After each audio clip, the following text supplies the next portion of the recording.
Payne Journal. This one, I was prescribed a long time ago benzodiazepine. It's Klonopin was what I was prescribed for my panic attack stuff. But I was prescribed the lowest dose, 0.5 milligrams, and only like the first week or something did I take a full dose. I'd go days without taking it. It said as needed on the bottle, so I only took it as needed. I never thought I could be addicted to it because I barely ever took it. And then in 2016, I'd been like a week or two or maybe even 3 weeks or something without taking it. And then all of a sudden, these are my daily self-portraits. I didn't plan to go through withdrawal or anything like that. This is just how they appeared in my book. But what it does is it captures the withdrawal in like a journal form. I started getting kind of manic. We're like focusing on every detail on all the pores of my skin and everything. But then all of a sudden the anxiety started like really coming back. And then on the third day, I started experiencing this phenomenon where the part of myself that just thinks this is me, all of a sudden it would just kind of slump down and then fall out. And my body would still be sitting upright, but my eyes and stuff would be seeing everything like this far away from the carpet. And I was like, this is really weird. What is going on? Well, I posted this picture on Instagram, and I didn't know how to just talk about it, so I said, oh, my soul is falling out of my body. Well, someone on Instagram saw that, and they said, oh, that looks exactly like when I have partial seizures. And I was like, what? So I went and looked up partial seizures, and sure enough, it was seizures were a side effect of the benzo withdrawal. But because I never really took that much, I guess I didn't have full-blown seizures or anything. But then you could see like the panic attack started coming back, and then this was before the one I showed you on diverting the panic attack. This is when I was first like trying to work through the feelings as they were happening. But then like my perception started getting really askewed. I had trouble drawing a clock. Like I couldn't really get it right. Then I got what's called an ocular migraine, where I started seeing like these geometric shapes like in one eye. And then finally it like wore off. I felt kind of like peaceful. By day 10, I was like really peaceful, but still there was just kind of like this obstruction. And then I got to where I could like totally explain what was happening when I was having a partial seizure. So I'm known for taking a lot of different drugs and stuff, but I want everyone here to know that stopping taking your drugs can be like really worse. Like it can be really, really scary and really powerful. Painkiller. So back when I was first drawing and I was like bored and angry all the time, if I ever got a pain, I'd be like, oh, that's interesting. And I noticed that I never got a spontaneous good feeling. Like I'd never be walking down the street and then all of a sudden my elbow would have real great feelings like, oh, this is good to be an elbow. Every feeling that my body was giving me was like pain. And then I was talking to someone, like, well, I get itches sometimes. Itches kind of tickle, they feel good. And then they said on the pain scale, the itch is the lowest form of pain there is. I was like, oh my God, like my body is never just telling me spontaneously, like, this is a happy food or something like that. But so I thought whenever I would get a pain, it would be exciting. I'd be like, oh, I will draw this pain.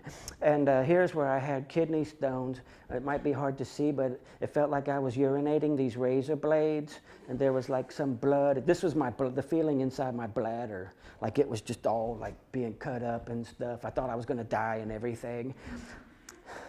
But after time, I realized that focusing on the pain really makes it a lot worse. And then I found out that the most powerful painkiller, I believe the most powerful painkiller known to man is distraction. Is to do something else, to have your mind somewhere else, not even paying attention to it. So now what I do when I get a pain, I still like, oh, this is interesting, but then I'm like, oh no, I need to distract myself. So this is like how I'm dealing with it now. This is me in the dentist in 2016. I still had a baby tooth, and this is while the dentist was like pulling out my baby tooth. And so it like helps remove the pain, but I can still like deal with it. And humor is another way of dealing with pain. I didn't know which one to pick. This one, I don't know if you've heard of stop and frisk. stop and frisk. It's like this terrible policy with the police. Well, it really bothers me whenever I hear about it. And whenever I got out of prison, if a policeman walked by me, I'd just go like this. I was like classically conditioned to, as soon as a policeman comes by, okay, here we go. And so I designed these jeans called stop and frisk jeans. And what it is, it has a prosthetic penis inside, sewn into the pocket. So because they reach into you, they grope you, and then when they have to pull your pocket out, they pull your dick out. So then it's like, I tried to get my girlfriend sews, you'll see in a minute, but she wouldn't make these pants.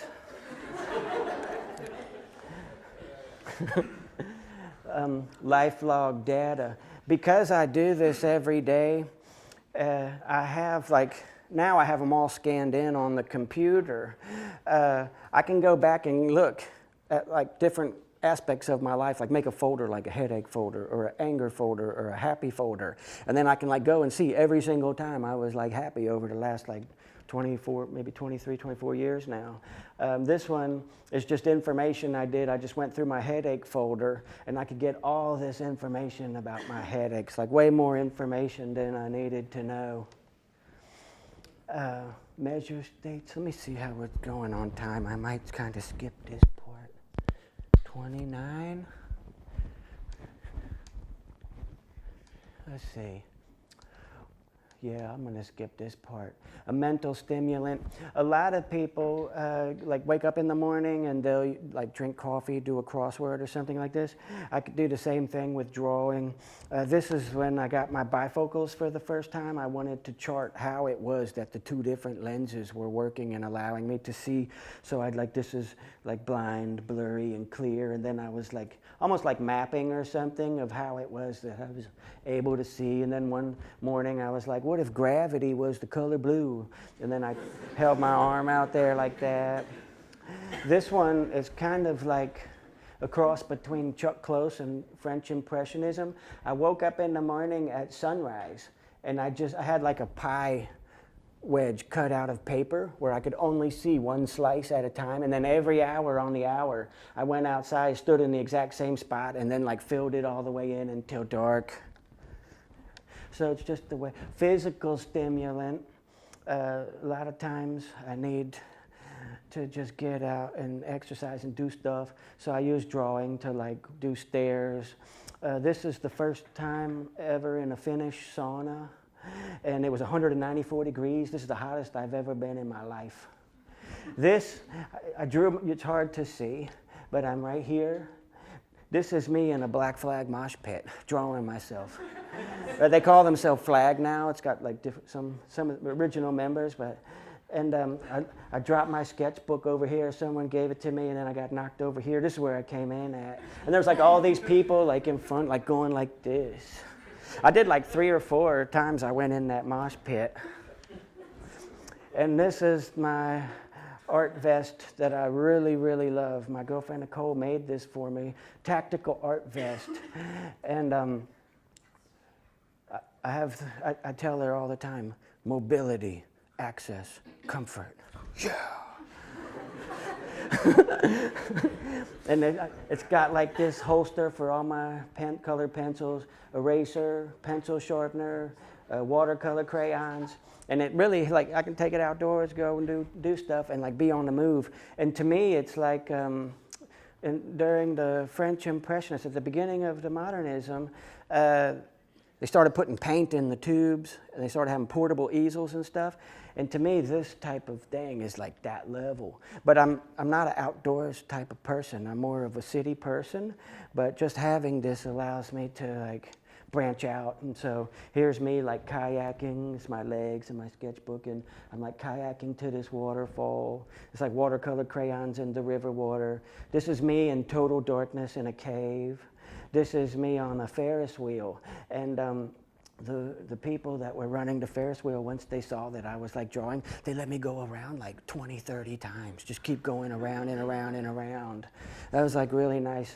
And then, materialize your dreams. This is the first time I ever made my head be a hot air balloon. And then this is like, I think the second or the third time. but I just kept doing this every now and then eventually, it's almost like I willed it into being, and I actually went up in a hot air balloon. This picture right here is what I'm drawing while I'm in the hot air balloon. I was like facing my like anxiety and panic in the car on the way to the balloon ride and stuff. So, and then these two pictures are cool. I didn't even know this picture was being taken, and I was drawing this one. And then when I saw them, I was like, oh wow, that's like really, really cool.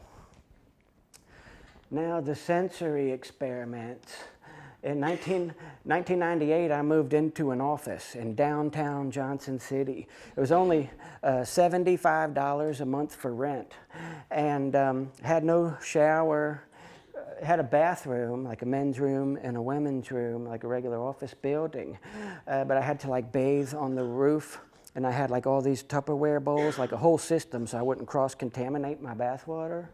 And I didn't realize, this was the very first time I realized that these fluorescent lights in this office were really having an impact on me, like an effect on me, and I was just like, just like imagine living in Kmart or something, you're just like that. But it took me 5 months to deal with it, like to do something about it. I just still kept living like this, and every now and then I would draw another picture. But then finally in October, I got this idea to just do an experiment where I got 6 floodlights, yellow floodlights. I was just 24 hours a day, 7 days a week. I'm just going to live under the influence of yellow lights. And so then I was like doing these pictures. Then the next month I did red. And then the next month I did blue. When I did the red month, you can see like this type of faded out green. Well, when I was doing the red month, I mean, everything was red. Even like white paint looked like really red. And so then when I would leave to go to the bathroom, the whole world would be green. And like my skin would be green. The air, it looked like I could see the air, like even the air was green. And I thought, oh man, what if I get stuck like this forever? But then I would go back in the room, it'd be red again. It's like, okay, I must be fine. Then next I took a 30-day vow of silence. And on the first day, I went outside and like, I thought, oh, this feels different than when I was inside, like not talking to people and inside versus outside and stuff. And so this is one of the first times I ever like divided myself divided myself in half to like show different perspectives at the same time.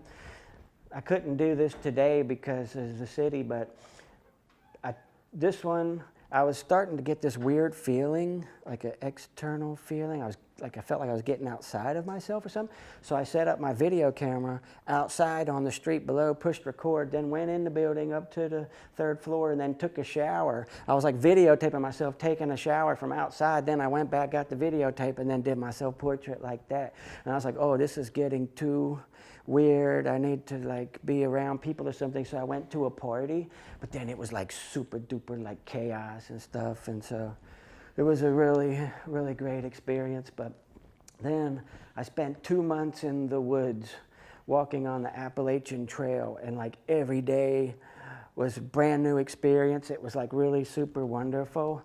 This was the first time I learned how to poop in the woods. And there's a sapling that's like right here, and my friend said, yeah, you bend the tree down and you use it for your butt, but you have to find one that's next to another tree so you can like hold on to it when you go. And so I did it, and I was like, yeah, that's really cool. But then like we walked a little more and we found it was like a privy, like an outhouse. And when it had this fluorescent, it's kind of hard to see, but this fluorescent plastic. But when I opened the door, it was like, knock you down smell. And so I just took my book and I just like drug it through the dirt outside. That's the only way I could figure out, how do you show that smell? Like just drag your book in the dirt. This one's hard to see, but this it's like profile, like I'm sitting like this. And this is my head, my face, my backpack, my arms, my knee, my leg, and my feet. And I was sitting on this mountain, and the clouds were coming right at me. I could open my mouth and eat the clouds in real life. I just was like, and I could really see the clouds coming in. This is the first time I ever saw a bear in the wild. And this is a funny story. So I was walking, and then I heard some ruffling, and then I looked over and saw a bear, and I just like froze. And then my friend almost like bumped into me in behind. And so I was like starting to walk back. I said, "There's a bear right there," like that. And as soon as I did that, that bear went like that, and I was like, "I'm falling." And my knees were like totally buckling. But then my friend was like, "Go home, bear, get out of here." And he was like yelling at it like it was 2 years old. And then, oh man, that was something. And then this is where I got poison ivy real bad. Oh, this was the first time I ever saw a rattlesnake. And I was like really happy, and I was thinking, it was almost like my birthday, but I was like, instead of a birthday hat, I'll use rattles and black balloons and like diamonds and for diamondback, and I was just really excited. And I was shading in the background. I hadn't gotten to this part yet, and my friend goes, "Well, you look really happy in this picture. What would have happened if I got bit? If I stepped on it and I got bit?" I said, "Cut, suck, and spit." I said, "You just cut it, and you suck it, and you spit it out." So then I just added that onto the page. This is the worst I've smelled ever in my life. 2 weeks, no bath. And you could see the fumes coming off, and I had to keep my arm up like this constantly so the flies would not be all over me. I hope I never smell like this ever again. Then when I got back from being 2 months on the Appalachian Trail, I took a Valium. This is actually day 1, but if you look online, you don't ever see this picture, because throughout the experiment, I did another day where I did Valium, and so I kind of like left this one off. But the very first time I took the Valium and drew the picture, it made me feel kind of childish and a little bit fuzzy. And I was like, wow, that's really different. And I thought, oh, I should do a different drug every day. And by day 7, it started getting around in my building like, oh, the Bryan, he draws himself every day. He's doing all these different drugs. So people would just knock on my door and give me drugs. By day 7, people started cleaning out their medicine cabinets, and this lady named Red gave me I think it was like maybe 2 different pills of Xanax, hydrocodone, and oxycodone. And I've since learned you're not supposed to take these at the same time, but I just like took everything. And like in the beginning, like in the first day, second day, I was like, duh, this is really wild. This is really different. But it kept getting exciting, and then I was like, I couldn't wait till the next day to come. And so I was like, well, it feels like it wore off. So then I would like take something else. It got to where I was taking 2 different things a day. But then by day 7, I was taking more than one thing at once. By day 9, I was so proud of myself for doing these cool pictures. I went to a psychiatrist and I said, look at this book. I'm doing this killer art experiment where I'm taking different drugs every day. I said, what I need you to do is prescribe me 1 or 2 pills of everything I haven't taken yet so I can like keep doing this experiment. And so he's like, well, I don't know. I'll give you 1 to start with. He gave me a prescription for 100 pills of 100 milligrams Seroquel, which is like a heavy tranquilizer drug, antipsychotic. I guess he just wanted to like knock me out so I wouldn't be taking drugs or something. But when I went to the pharmacist to fill it, the pharmacist said, Bryan, have you ever taken this type of thing before? I was like, no, I can't wait. And he says, yeah, but it's not in your file. Like, I don't know if you're supposed to be taking this. And I said, yeah. I said, I went to him. I wanted to just get a prescription for 1 or 2, but he might have just given me more or something like that. He said, well, I'll tell you what I'll do. I'll give you 2 pills. You take them, and if you think you need them, come back tomorrow, and I'll fill the rest of your prescription. I was like, cool. So I went home, and I have this big giant mirror that I always set up before I try something different. And I started like I took it and I started like drawing the proportions. I was like trying to get my face and ears, like the eyes and everything, like right in the right positions and stuff. And then all of the sudden, this like terrible feeling came. I was like looking in the mirror, this terrible feeling came over me like this. And then this inner voice said, don't look at the mirror. And I was like, oh. So then I was like, well, maybe I'll just look in my book and draw my picture in the book, and then don't look in your book. And I was like, oh, maybe I need to lay down. And as soon as I looked at my bed, I said, don't look at your bed. And then I was stuck. And my body, I felt like it was like trying to totally separate my mind from my body. And then I was like, well, I kept trying to like draw, and that's why it's like so incredibly dark. In real life, if you looked in my book, it's so dark, it would just be like reflective, like the light would be shining off of it. You wouldn't see all these like details and stuff.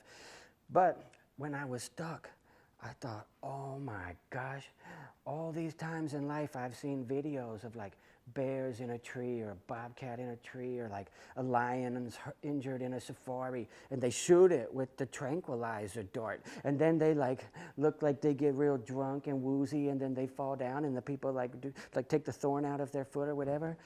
When I was stuck, I was like, those lions, they're not like drunk and in La La Land. They're still wanting to be lions and like bite those people, but there's just like this inner voice saying, don't look at their throats. Don't look at their limbs. Like that. And now I have a whole new appreciation for this type of thing. This one is actually, I used Robitussin to paint this one.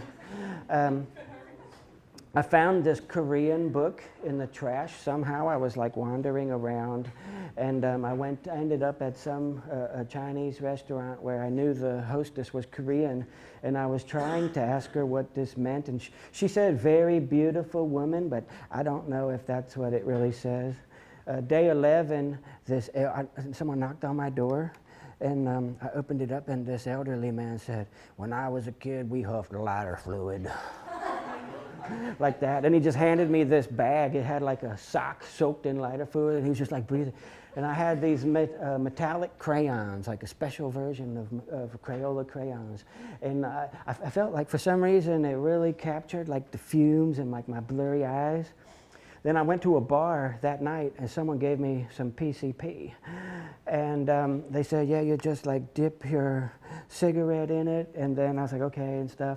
The next morning, I woke up, I went across the street. They had like a soup kitchen at this church right across from my building, and I ate like this sandwich. It had like a lettuce, tomato, bologna, and cheese sandwich or something. I ate that, and then I came upstairs, and I have this memory of like being over the stove and like doing something with this liquid in my cigarette. I don't know if I got it on my hand or if I smoked a cigarette or what, but the next thing I remember, someone knocked on my door. And I opened the door, and they said, oh, Bryan, I heard you were hiking on the Appalachian Trail. And I said, oh, yeah, come on in. And I was like showing them all my pictures in the book, and then more people were knocking on the door and coming in, and I was showing them pictures, and then all of a sudden, some said, Bryan, these people aren't real. And I was like, whoa, whoa. And then someone knocked on the door again, and I was like, oh, hey. And I was like, hey, heard you on the Appalachian Trail. This happened like 2 or 3 times. And it's just like, whoa, these people aren't real. Oh. And I drew this one on my bathroom floor, vomiting. And whenever I would vomit, like heave, like, my face would like start coming off like this. I'm like, like this. And then I thought my brain was coming out of my nose, and then I like blew my nose, and there's all these red chunks in it, and I thought, oh my God, my brain is dissolving. But what it was tomato from that sandwich earlier, but totally made me like super paranoid. And my friend, she knew I was taking different drugs every day. She said, oh, I kept knocking on your door and coming back and knocking on your door, but you never answered it. And I was like, what? I answered the door for like 20 different people, like 3 different times. Like, what are you talking about? Still to this day, she's like super mad at me. Like, if ever anything comes up, she's like, you never answered that door. Don't ever do that to me again.